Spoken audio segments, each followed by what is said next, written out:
Ce matin, j'ai brisé la chaîne qui me retenait prisonnière de ma propre haine. Elle m'obligeait à rester dans un périmètre restreint, loin du bonheur, de l'amour et des bons festins. Je voyais les gens heureux qui s'y baladaient au loin, et je leur en voulais de n'avoir rien. L'injustice devait avoir mon père comme fils, et il me l'avait transmise, tel un héritage soi-disant bénéfice.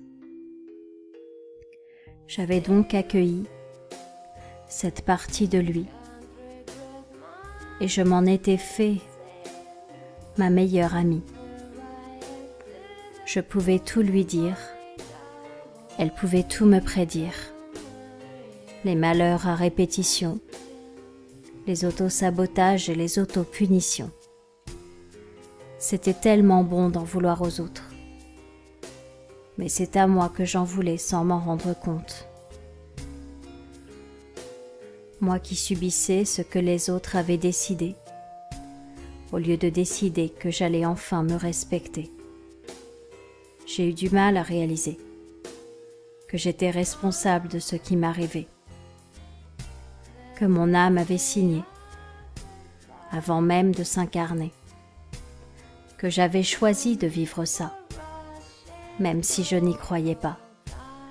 En brisant ma chaîne ce matin, j'ai pris mon destin en main. J'ai décidé de m'évader de mon joli trône doré et de renoncer à ma couronne de victime certifiée. Oui, j'ai décidé d'être responsable de ce qui m'arrivait. Si je grossis, c'est parce que je mets les aliments dans le caddie.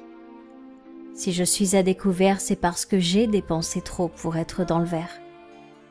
Si je suis malheureuse en amour, c'est parce que je dois m'aimer à mon tour. Si j'ai peur, c'est parce que je crois ne pas être à la hauteur. Si je suis en colère, ce n'est ni la faute de mon père ni celle de ma mère. Combien de temps serais-je restée prisonnière de cette erreur première qui me faisait croire à tort que le malheur était plus fort? J'ai décidé de faire partie des héros, de risquer de licencier mes bourreaux, d'être le chef de ma propre entreprise et d'être la seule à avoir main mise, d'augmenter le chiffre d'affaires, et la bonne humeur, ça va de pair, en comprenant que je ne peux pas changer le passé, mais que je peux maintenant devenir qui j'ai décidé. Je peux décider de penser comme un sage, et une fois pour toutes de tourner la page, et d'agir. Rien ne se passe sans action. Mais dire ne sert qu'à tourner en rond. Elle était pourtant simple, la solution. Il suffisait de refuser d'être un pion et de devenir le joueur de la partie, celui qui a décidé de gagner sa vie.